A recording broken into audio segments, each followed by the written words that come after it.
Welcome to the Atlantic Bridge podcast, politics viewed from both sides of the pond. My name is Stefan, and with me is my co-host Emmet Booth. Welcome back to the podcast. Today we have two topics that we want to tackle, and both are current events, so apologies in advance if you're listening this years down the line when we have both become famous, but this podcast has become irrelevant. So what we are going to talk about today is, on the one hand, the victory of Emmanuel Macron in France, and on the other hand, the healthcare bill that has just passed the House of Representatives as we are talking. And we want to kick this discussion off with me as our stand-in representative of old Europe, and then I will later kick the ball towards the representative of the other side of the pond to lead the discussion on healthcare. So obviously the polling disaster has been averted, and Emmanuel Macron has actually won the election, and I'm also apologizing to any French listeners for butchering all these names in advance. For me as a European and as a German watching the French election, the most important thing that I experienced, and that several other people within my generally pro-European liberal bubble also experienced, was this was one of the first elections that really felt like a European election. You know, normally you were watching watching elections in other EU states a little bit like a curiosity, like, oh, that's happening, so let's see what's going on there, but not like it really concerns you, you know, more like I was watching the US election. Sure, it affects you on some level, but it's still another country. And the election in France this year, it really didn't feel like that. It was more like you were also affected. You know, you had a position, and you felt with it, even if you couldn't vote in that particular election. And also the media seemed to cover it differently. It's mostly a tonal thing. It's not like it really made all that big headlines in Germany, like it was in the news constantly, but it had a more pronounced position than foreign elections previously had. And there is a general growing sense that elections in other countries matter to us, which is of course also important in light of the British elections that are now around the corner. So this is new. And obviously I'm glad about the result, not so much because I like Macron's policy all that much, but obviously because he's not a Nazi. So there's that. So how did you experience this election on the other side of the pond? Well, I definitely, like you, filtered it through, the nation I'm in and what's going on with our politics. Obviously, there's a huge temptation on the part of American political observers and writers to compare the election to what we just went through in the 2016 election, with Le Pen as a kind of stand-in for Trump. And there's certainly, you have the kind of xenophobic nationalism in common, it's America for Americans and France for the French, and the idea of the kind of Herrenvolk, the socialism for whites only idea you have in common, where they don't have this ideological opposition to government spending or government action. What they have a problem with is who the government is spending money on.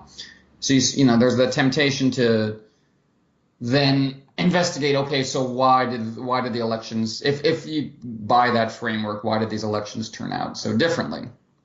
One of the huge reasons is, of course, that we just have very different electoral systems and very different, consequences for that in terms of polarization.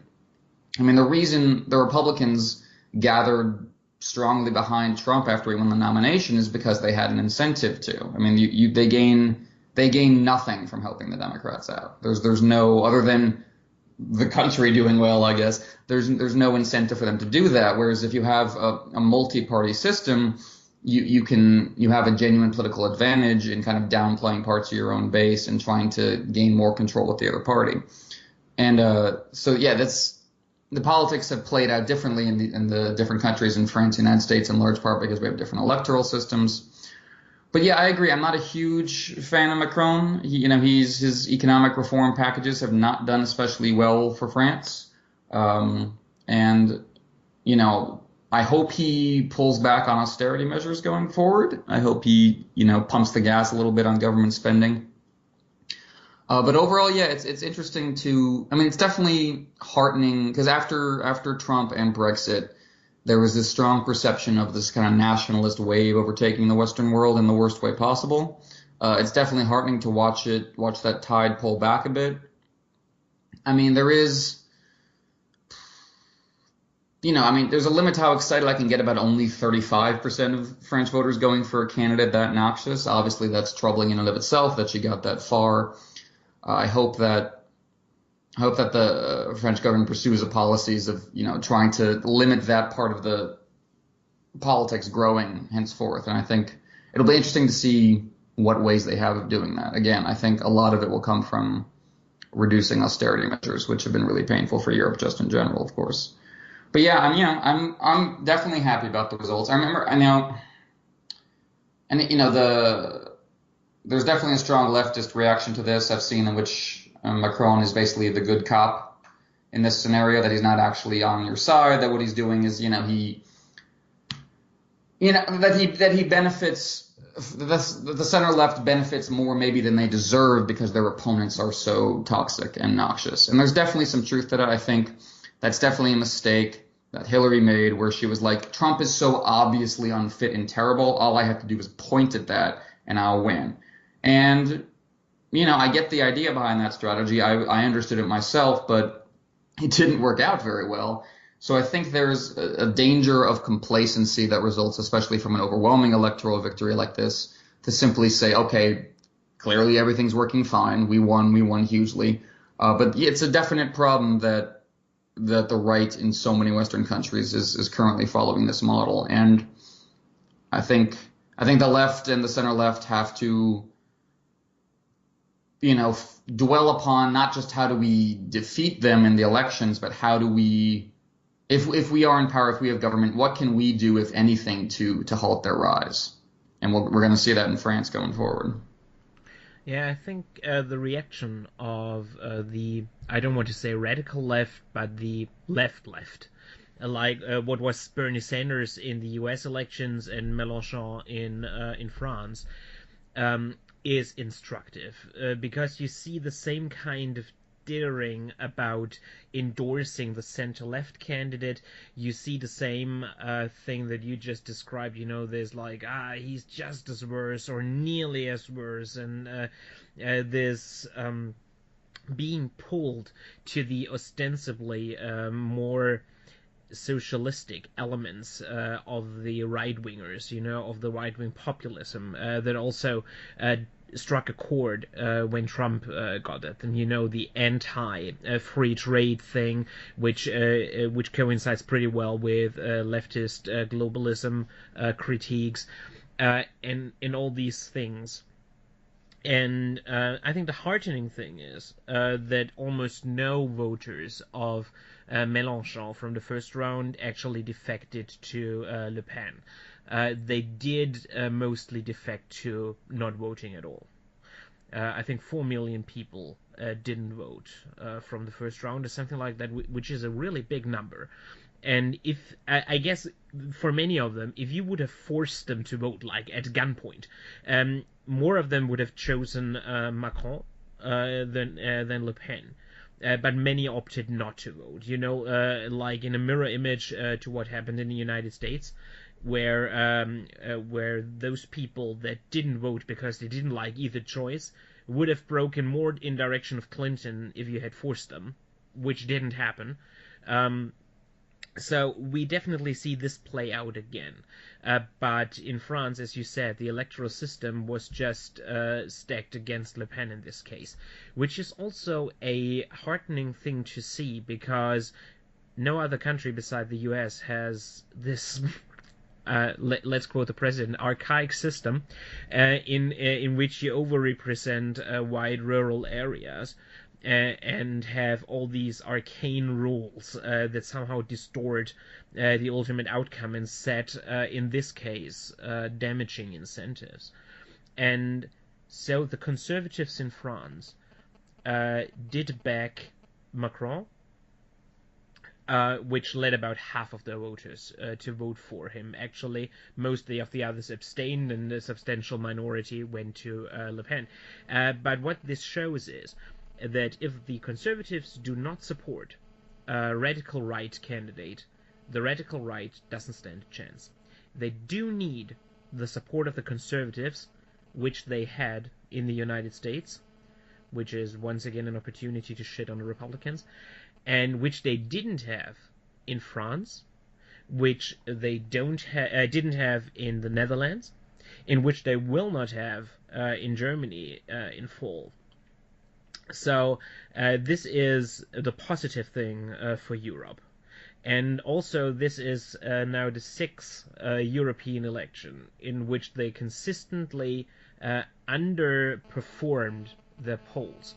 So in each of the European elections, since Trump has become president, the right-wing populists didn't achieve the polling numbers, which is interesting. They still have huge margins, especially compared to the elections that went prior all the time. So it's, as you said, not a time for complacency.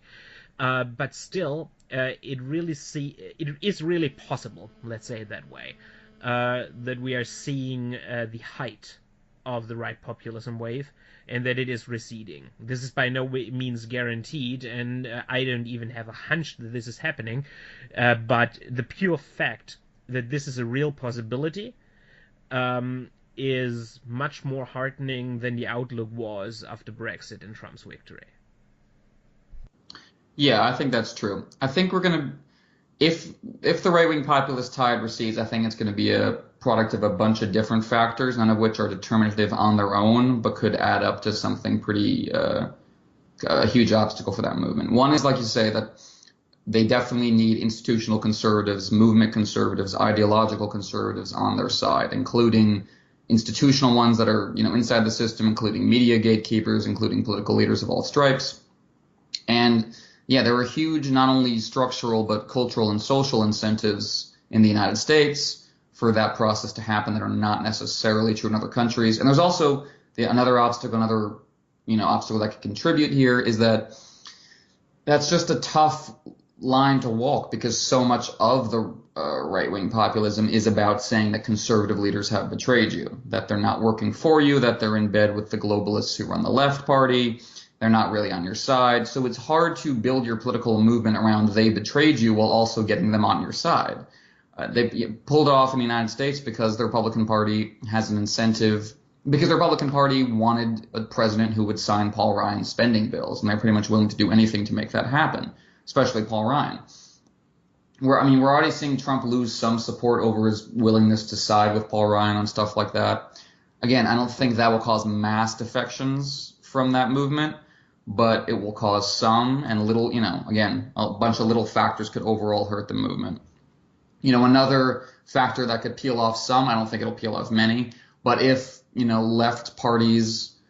left-leaning parties in these countries, again, turn their back on austerity, embrace stronger government spending, more targeted government spending, focus on poor areas, I don't think that'll peel off a lot of right-wing populist supporters, but it could nullify the passion and the organizing. It could just limit that movement's overall momentum in a way that I think could do some good.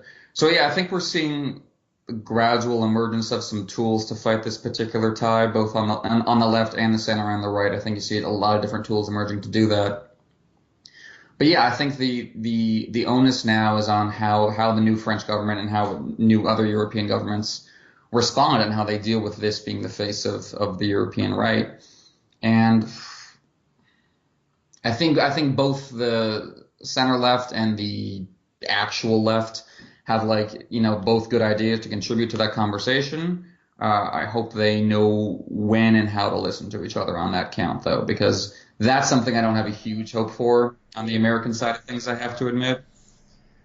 That the center left, kind of more institutional mavens of the Democratic Party, don't really seem to they seem to be a little afraid of the organizational strength of American leftists, not really willing to fully embrace that capacity.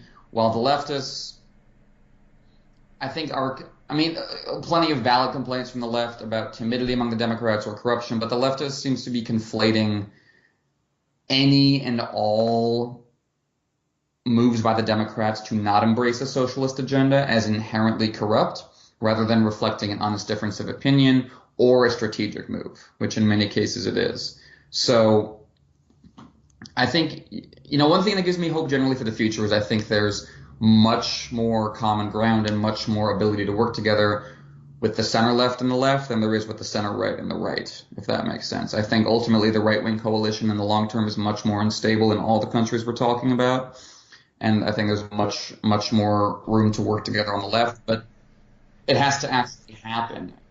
And, leaders of both those factions have a responsibility to work to make that work. Again, I'm not saying that we hold hands or that we have to pretend our differences aren't real.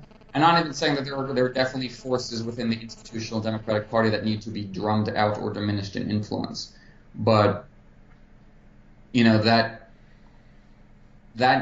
I think for me that needs to be a goal. How can we organize all factions of the left more strongly around dealing with the populist tide on the right?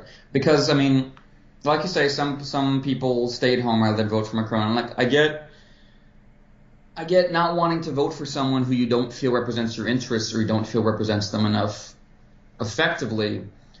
But there's an advantage to the ideological flexibility of neoliberals. There's an advantage to the ideological flexibility of the center left, which is that they can be captured and scared.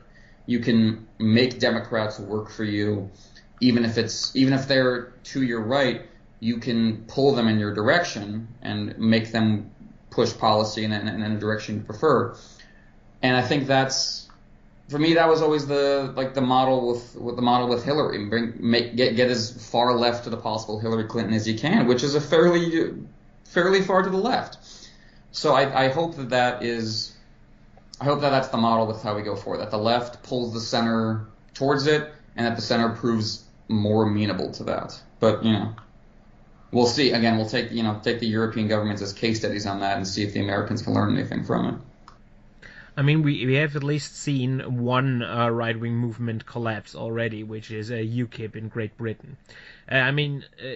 They succeeded in what they wanted to do, so it's a little bit hard to say it's a total failure. But right now, they are basically electorally dead, and I guess that's good. And it doesn't look like they're growing, and more like they're contracting in Germany at the moment, which is more or less entirely due to their own incompetence, which is also good. So I'll take it at that. Another thing in the direction of the Macron victory that I think will be very interesting going forward are his ideas about reforming the European Union. Because many people have expressed their pleasure at him being so staunchly pro-European, which I also like, but his concrete proposals for the European Union, which is, for example, an investment fund and common collaterals in the debt crisis and all of that, are anathema to the German financial politics. So it will be interesting in the next weeks and months to see the interactions of Macron and of Angela Merkel, because this is really not compatible. And France isn't exactly a small country.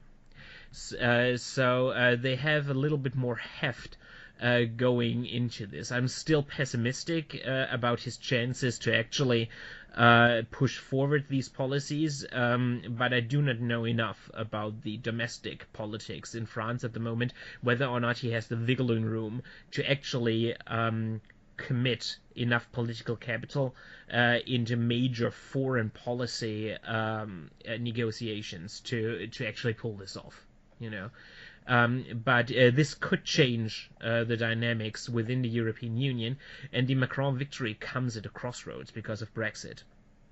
So he has more or less picked the best time to become president with the program that he has, because the EU definitely needs some reforming, especially when it comes to economic policies.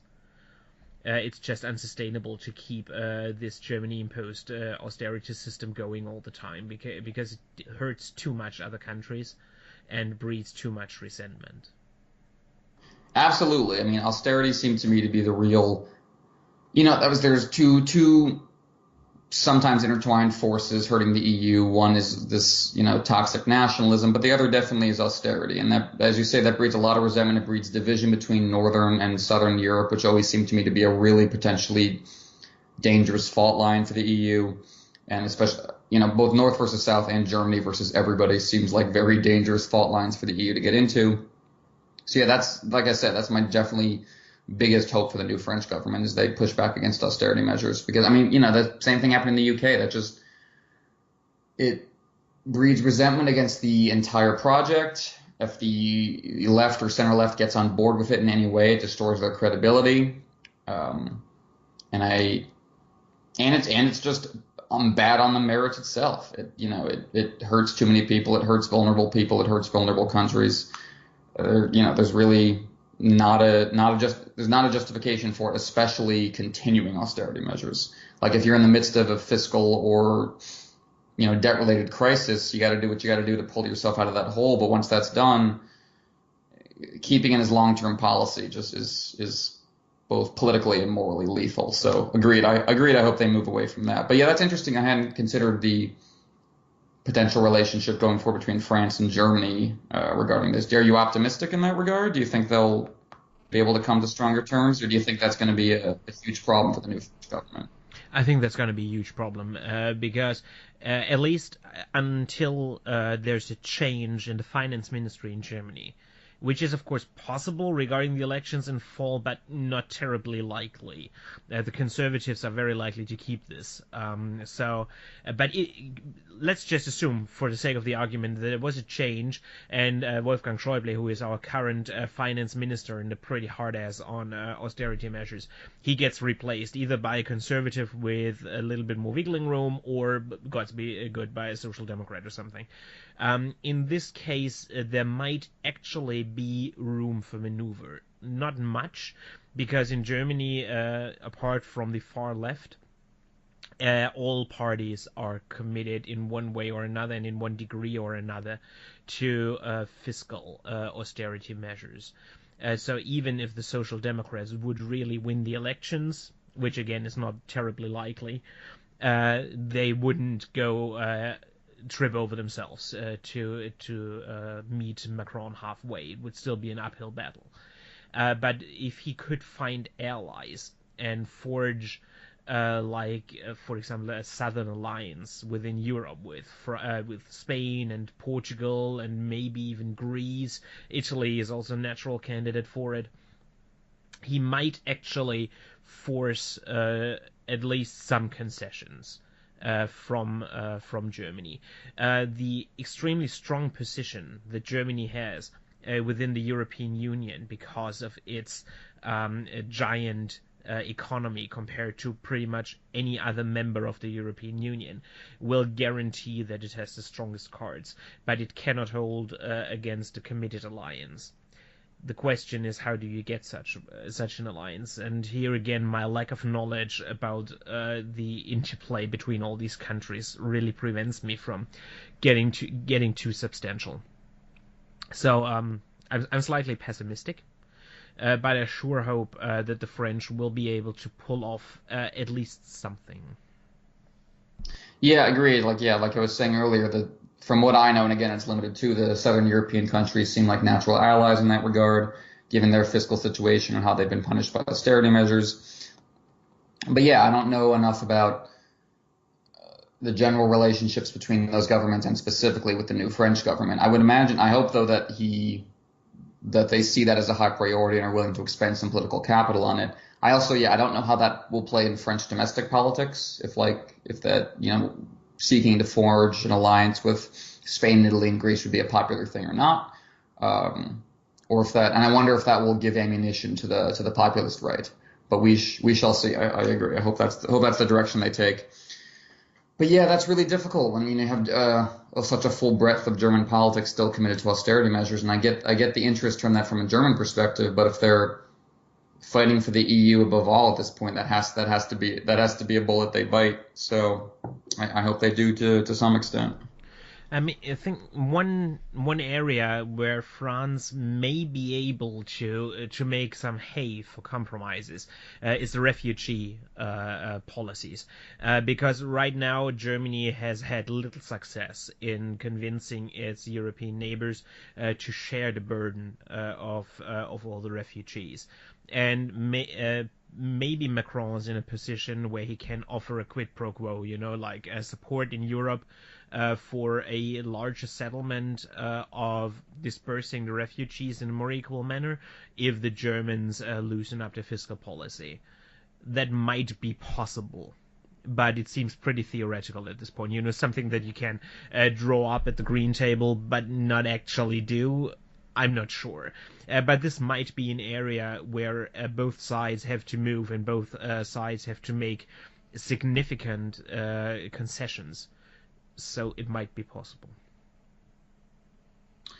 Well, yeah, I can hope. Yeah, I hadn't considered that, but yeah, that makes sense as a topic, as a possible trade-off point.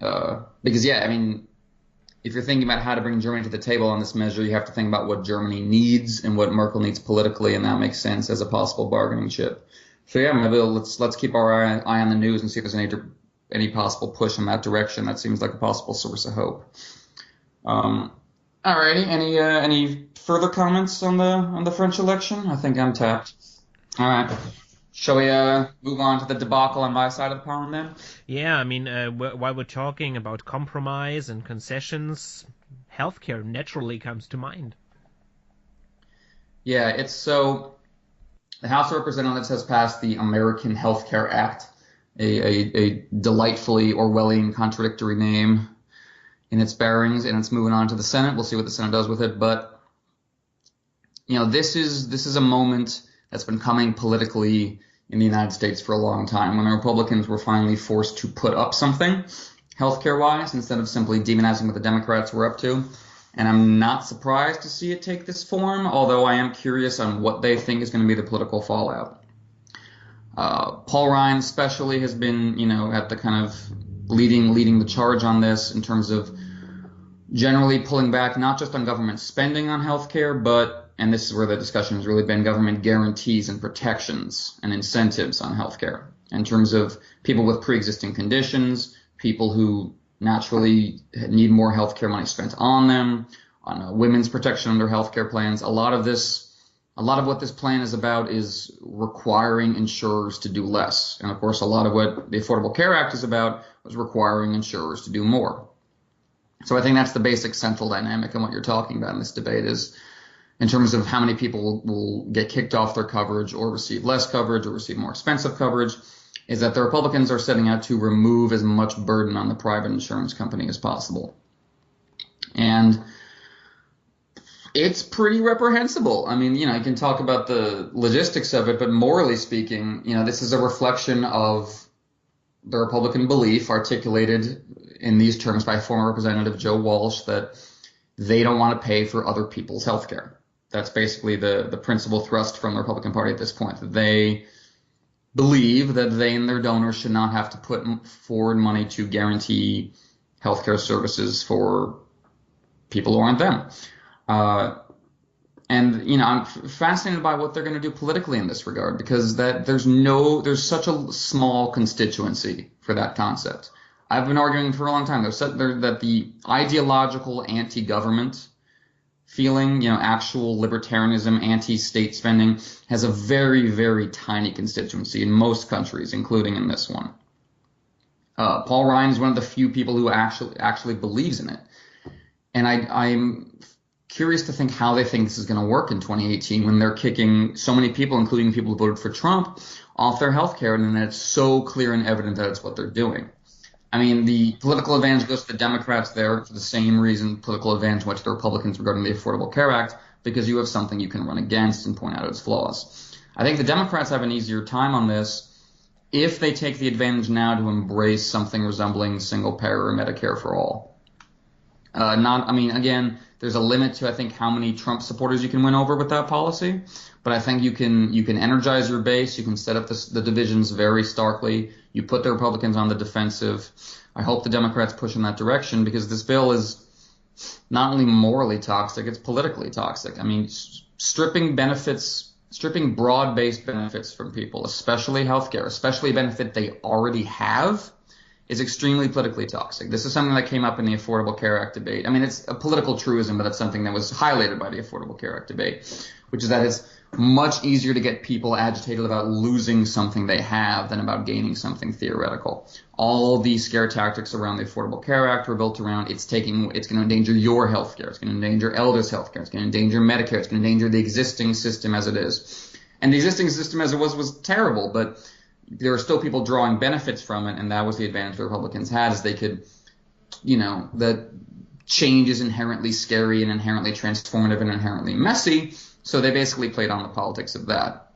But the Democrats have an easier time about this because the Republicans' healthcare plan would actually do that, whereas the Affordable Care Act wasn't doing that. There's millions of people who will be affected, large and small, by this bill, and the Democrats have a real chance to forge a strong, focused coalition around this issue in a way that I think they can't necessarily with a lot of the other issues around Trump.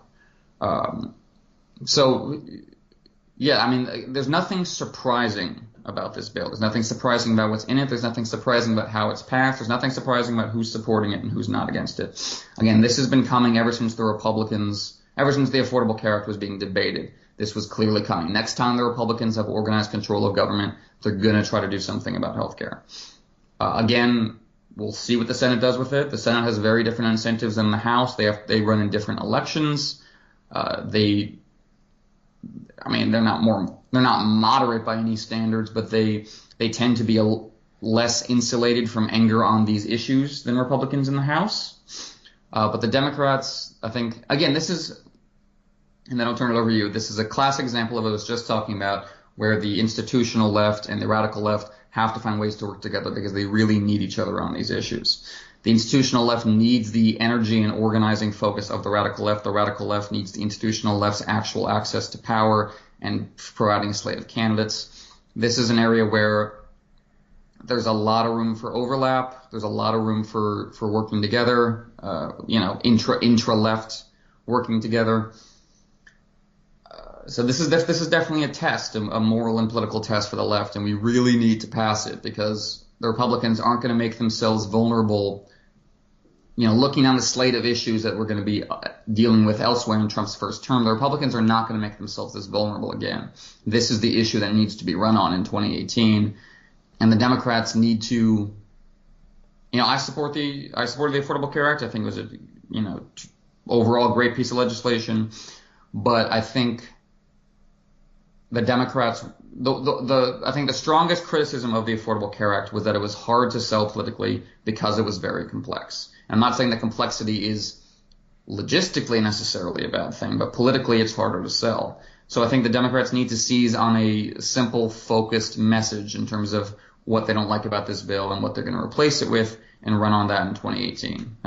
These are my hopes. What are your thoughts, good sir? I agree with basically everything you said, with one exception. I was surprised that they try again after the debacle of the first time, because the new bill is even worse than the last one. I don't really see the rationale for doing it again. What has changed? That's what I don't get. Why did they manage to pass it this time when they failed the last time? It's not like there was any improvement or anything, other than the visceral need to really pass anything that cuts taxes and hurts poor people. And this is the thing that really gnaws at me about this whole issue, because this bill is so disgusting in what it does, and the people who are doing it are doing it in a way and selling it in a way that is just so reprehensible, so despicable, really. And you have this combination of Republicans who are cheering and sneering as they hurt poor people like they are James Bond villains, and then they are drinking beer on Capitol Hill like they're frat boys who just, I don't know, beat up a black man in an alley. And then you have, in this potent mix, you have people who seem honestly intellectually incapable of grasping the concept of insurance at all. You know, who are simply too stupid to understand insurance. I understand Paul Ryan. You know, he's ideologically opposed to the concept, but he understands insurance. But some of these people simply seem not to understand this at all. Like what it is supposed to do. You have criticisms like, in insurance, I have to pay for the sickness of other people. Yes, that is the concept of insurance. You cannot reform insurance if you take away this concept, because what you then have is not insurance. It simply doesn't work. It does not compute. But really, those are a minority. Most of these people are just assholes. And they want to pass an 800 billion tax cut, and they have to find ways to remove revenue, and it just fits ideologically and with the political strategy that they have chosen over the last 8 years to do it with healthcare. But it seems to me this isn't really about healthcare. If the great topic of the Obama administration had been something else, they would try to repeal that. You know what I mean? They wouldn't try to reform the healthcare market in this way if it hadn't been the major hallmark of the Obama era. So what is really befuddling to me is what they're hoping to get out of this. Because as I understand, the Senate has basically thrown away their version of the bill anyway and is now drafting its own. So either this is headed straight to death by committee, or they are actually hammering out a compromise between the two houses, because there's no way Democrats are helping them. So what will come of this, and what do they hope to achieve regarding 2018? I guess if they are able to finish this, like in summer of this year, the hope is that with all the hypothetical successes, or at least non-stories that are happening between this summer and the next, people will have forgotten about it. But this seems a pretty dubious proposition, because healthcare is something people feel all the time. And of course they could push back the date at which it goes into effect, but that didn't save Obamacare either. So I'm at a loss, really, what this is about. Maybe I'm completely wrong, and they will do all this, hurt all these people, and they will still vote for them. I mean, I can't really cross anything off the list right now. I think there are a number of factors working here, a couple of which you touched on. One is that they're just rolling back Obama-era accomplishments. That's true not only with legislation, but with regulations and other things going on in the executive branch. They're just, trying to wipe the slate clean. I think another strong consideration is something the Republicans have been talking about for a while, which is that they see demographics dooming them so strongly that they've been saying for a while that once they get back into unified control of government, they have basically a small window in which to, hurt that leftward push as much as possible. That they want to strip as many protections as they can while they can, because they don't think they're going to be in power for very long. And that they want to get as much as they can before they lose power. I think another possible factor feeding into their decision making is that the Democrats have a real problem turning out people at midterms for the last couple go rounds in 2010 and 2014.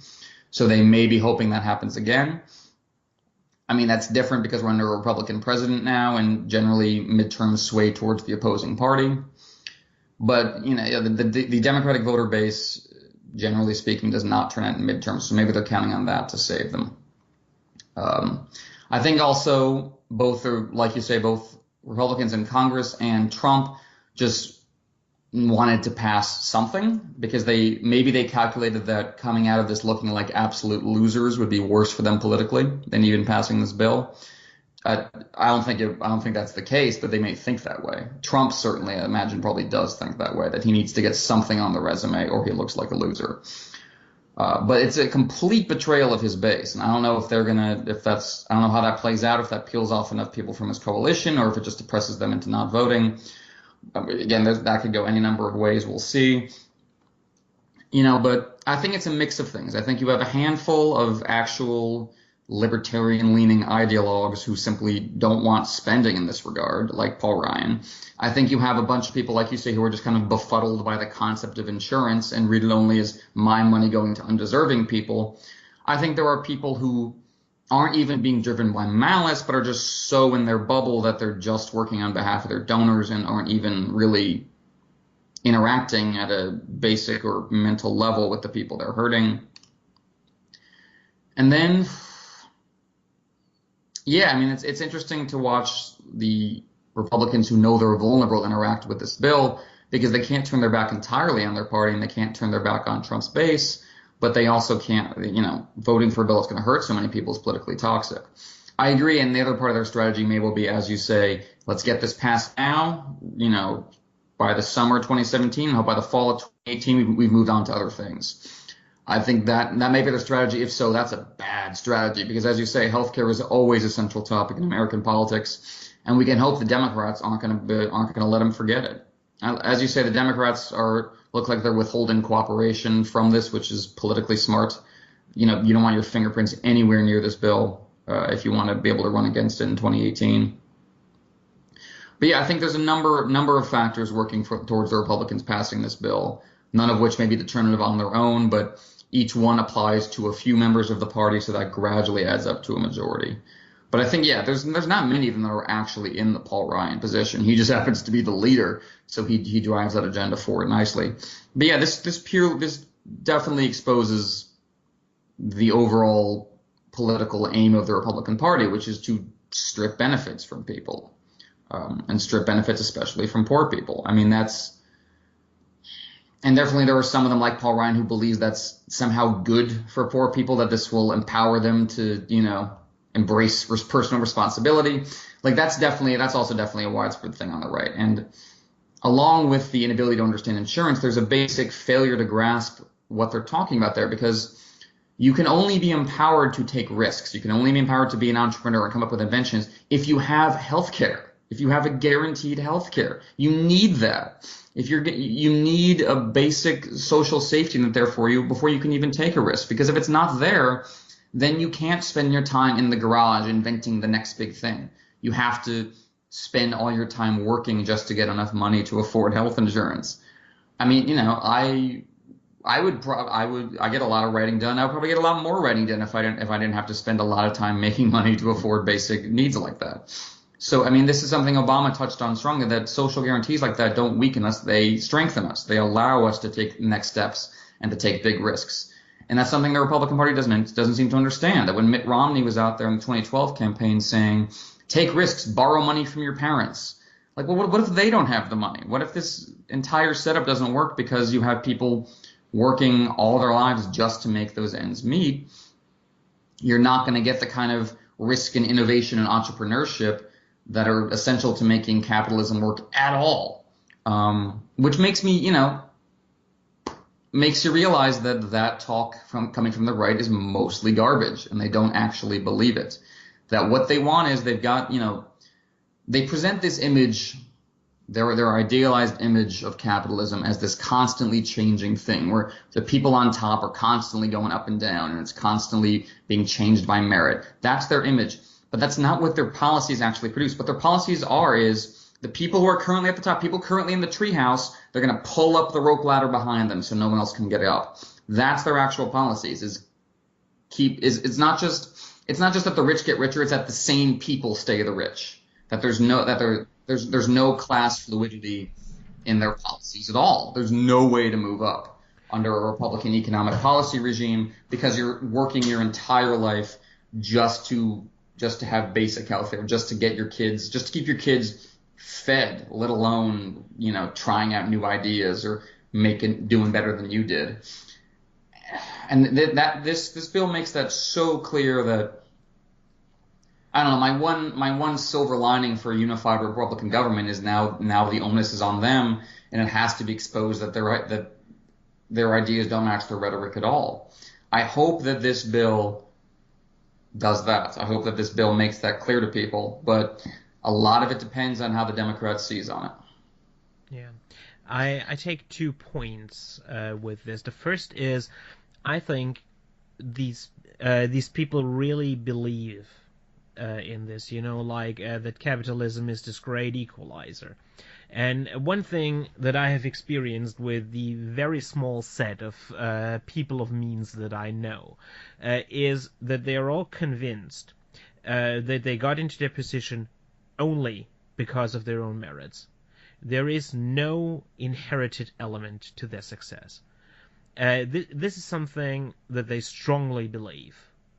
All people who I know who really have more considerable amounts of money than I do. And the second thing is closely intertwined with that, which is that the Republican bill makes this clear to us, but I don't think that it makes it clear to Republicans or Trump voters in general. Those people will look at this bill and they don't see the same things we see. And I think, and I am convinced from the bottom of my heart that we are right in our reading this and what the consequences are.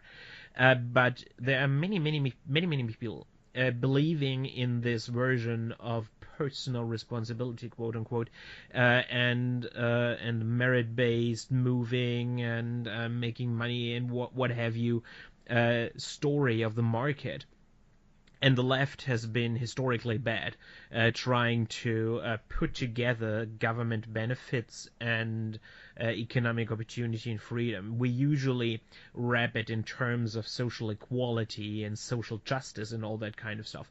But we haven't yet changed the conversation to what you just explained. This is a theoretical point, which I full-heartedly endorse, but theoretical points fare pretty badly in campaigns. So this is, I guess, one of the big dangers going into this, that you are just feeding into the right-wing narrative about this stuff. If you point out how hurting this is to poor people, to minorities, many Republicans will say, yes, that's the point, because this will push them towards innovation and hard work and sacrifice, and then they will be better off, and they will thank us later. And this is, I guess, the whole problem with it that I have, and why I'm a little bit darkly touched by all that is happening right now in this environment. Because so many people will be able to rationalize this to themselves as an ultimate good along these social Darwinistic lines. I think there's definitely something to that. And the Republicans are certainly going to be selling it along those lines.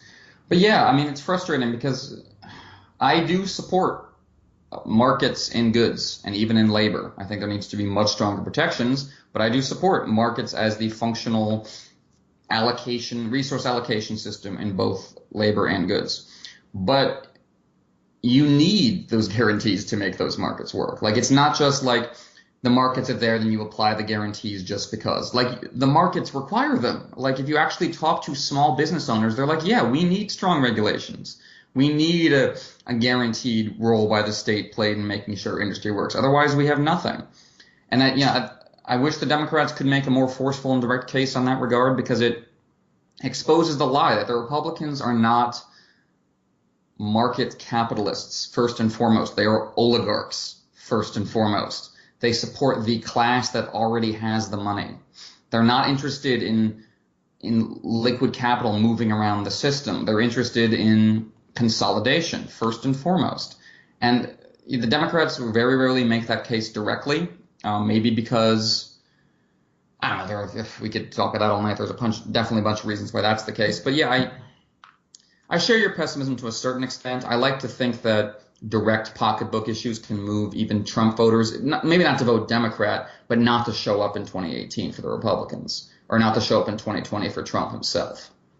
I think we might be looking at a battle of the low turnouts in 2018, where we just hope the other side's turnout is lower. But I agree. There's a lot of different ways that Republicans and Republican voters in general can rationalize this to themselves. But yeah, the Democrats have to make a more functioning, strong case that if you genuinely believe in those values, if you genuinely have the romantic image in your head of I put my work in, I had my idea in the garage, and now I'm on top. You need strong regulations and a strong safety net to even make that possible. And B, even if you are, this is what I don't get about the Republicans, like, okay, sure, fine, valorize the Tony Starks of the world if you want to. Valorize those guys all you want. Why does that inherently mean you then have to punish everyone else? Like, there's no need to do that. You can talk up the values of the rich entrepreneur all day long. You can lavish all kinds of things on him if you want, but you don't have to starve poor people to do that. And I think that's, I don't know, if I was an institutional Democrat, if I had power within the party, that's the kind of message I'd be trying to push at this point. But I mean, again, like, I think that's something that's makes sense for the center left to push, while drawing on the energy and ideas from the more actual leftists in terms of the goal of long-term social and economic equality. Like, I feel like the center left should be better than they are at short-term thinking and leave a lot of the long-term direction to activists, while the institutional Democratic Party should be much better than they are at electoral strategy. And I guess 2018 will, I guess, be a functional test for that. But yeah, I certainly agree that Republicans will have ways to spin this, and that's probably the reason they were confident enough to vote for this bill, that they believe they have ways to spin this. But I guess, yeah, for me, the big question is how the Democrats respond to it, and how the Democrats respond not only to the bill, but Republican arguments in favor of the bill. We're gonna see that play out over the next 18 months. Yeah, I think the activists are also playing a crucial role in this. When we look at the first try they had this year at this bill, it was basically shut down by activists flooding the town halls of Republicans, which is why they don't hold town halls anymore. And I have read on Twitter a nice idea that in those districts where Republicans are declining to hold town halls, simply other congressional Democrats could go there and hold town halls themselves. I mean, who's to stop them other than a political norm not to do this? And it's not exactly like there is a precedent to shattering such social political norms right now. So there could be success in trying to pressure public resistance to this that is relevant for Republicans. I don't think you will win the normal public relations battle, by giving interviews and TV and all that kind of stuff, because the bubbles are too entrenched at this point. The right-wingers are simply not reading the New York Times. They are not watching MSNBC. So you can make your point there all you want. It won't get through. And on the other hand, it's not like Republicans would convince any Democrats of the American Health Care Act by talking about it on Fox News. So it's really a battle of low turnouts. I absolutely agree on that. And activists will play a crucial role. And this time, the Republicans cannot really use activists because they're in government, so there's nothing to protest. And activists are notoriously bad at shoring up a government, as Obama found out to his chagrin. So I guess Democrats have an advantage, but it's not as big as we might wish it. Absolutely. It depends on how they take advantage of it, in what capacity. I agree.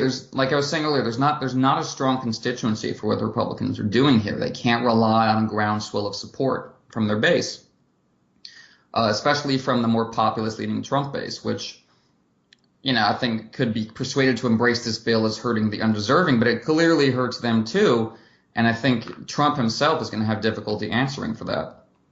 But I agree. The Democrats need to go directly to the people, need to make this case, with all the subtlety of a hammer to the face over and over again. Republicans are making your lives harder. They're taking it away from your pocketbook. We are going to, if you put us back in government, what we are going to push for is Medicare for everybody.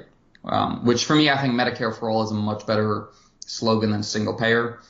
Just because with single payer is very easy to demonize and make it look like the government's taken over your healthcare, which is not what it's like. The government's not taking over your healthcare. It means the government's signing the check. It doesn't mean that like your congressman is now your doctor or some such nonsense. Like that's always been the silliest argument, but it's a potent argument. And I think the way to respond to that is to take Medicare, which is a very popular system and people know how it works. And people know their grandparents are on it and say, okay, we're going to remove the age restrictions for that. We're going to apply that to everybody. I think if you hammer that argument home and you do it directly to people and you get the whole party behind it, I think you get a number of benefits from that. You can get a point of synergy between the activists and the party, which the Democrats need right now. And I think this is a very powerful potential one. You put the institutional Republicans on the defensive. And you're not going to get the Trump voters back into the multi-ethnic coalition of the Democrats. They clearly just don't want that. But you can depress their turnout, or you can diminish their energy. You can scare the Republicans in that regard. And there's definitely, go ahead. Yeah, Republicans are also giving you a little bit of a blueprint right there how to do this, because you have two advantages there. One, you can, if you go for Medicare for all, you can simply leave this as an option. You don't need to make it mandatory. It is just one guaranteed insurance company right out there, and it's the United States Incorporated. And if you want another insurance, you can still take it. Everyone can keep the doctor and such. So the freedom argument can be dispelled, at least for Democrats. I mean, Republicans won't believe this anyway. And then the second thing is, this will obviously be expensive, because if you make Medicare for all and you don't make it mandatory, it will be flooded by the sick and the old. Which obviously means it will be very expensive. But the Republicans are right now showing you how you can blow a huge hole in the deficit and no one cares, which is the appropriation process in the House. So if they now get these huge tax cuts through, by this process, they will expire after a certain amount of time, and Democrats can do the same thing. You simply say, look, these tax cuts will expire, and then we will have untold riches of money, so it's actually revenue neutral. Go ahead. And then don't even wait for a CBO scoring. This is basically what is happening right now, and they could simply reverse this if they wanted to, which is one of the things that Republicans seem to underestimate right now, for me, is how the things that they do right now, eliminating the filibuster and not caring about CBO scores and all that kind of stuff, Democrats can use this too. And at some point in the future, the government will change hands again. That's guaranteed. Until there's a coup, of course. But at some point, Democrats will come back into power, and then they will be able to use the same mechanisms. And you have shattered the norms which have held them into place. So there is zero incentive by the Democrats to put them back in. I don't think that they will be stupid enough to reintroduce the filibuster when they come into power. So this might hurt Republicans in the long run. It helps them a lot in the short run. But we'll see where this ends up, when the history books are written. True. I think, there are some Democrats that are so in love with norms for their own sake that I could see them arguing to put the filibuster back just because.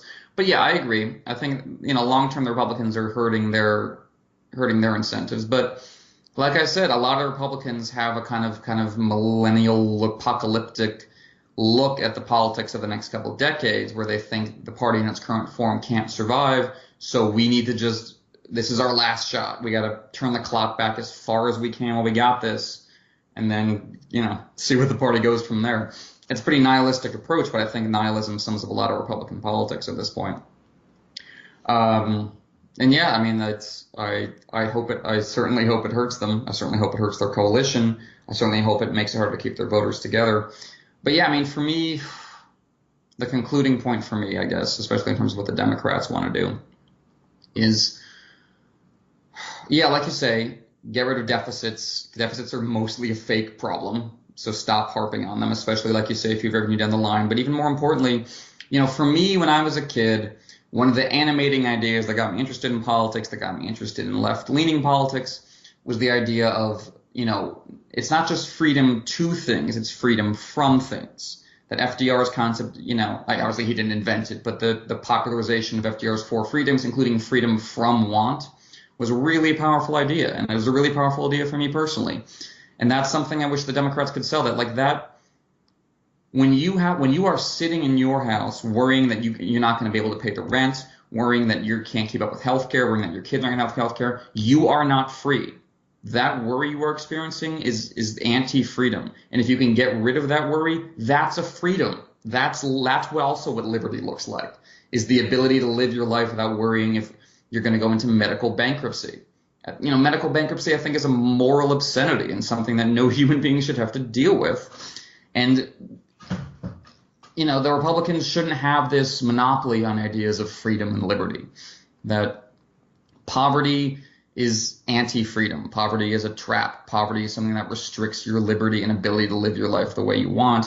And we should be working to free people from it. It's not a handout. It's not, the nonsense they talk about, how the Democratic government money is the modern day plantation and all that nonsense they talk about. It's part of it. It's part of the definition of freedom. And this definition of freedom, where it's purely just you're on your own and make stuff up as you go, is just such a narrow, heartless, unworkable definition of freedom. And I think the Democrats have to take dead aim at it. And this bill sums that up so strongly that it's a strong opportunity to. So I hope they don't blow it. I totally agree, and I don't have anything to add. Yes, indeed. So that's we have our semi-optimistic but still dread-laced state of politics, both in France and the United States. That sums up a lot of what's going on. Election went well, legislation went wrong, but I don't know. I think so much seemed like such chaos after the Trump election and after Brexit. If there's a certain cold clarity in seeing the battle lines drawn kind of clearly for the next couple of years. I think obviously we'll see how it plays out, but I think we have a strong sense at this point of what the dynamics of that playing out are going to be and what the topics are going to be for the next couple election cycles, both in the United States and Europe. So I look forward to musing on it with you, my friend. You have been listening to The Atlantic Bridge, a podcast about politics viewed from both sides of the pond, with Emmet Booth and Stefan Sase. New episodes out every fortnight on Friday.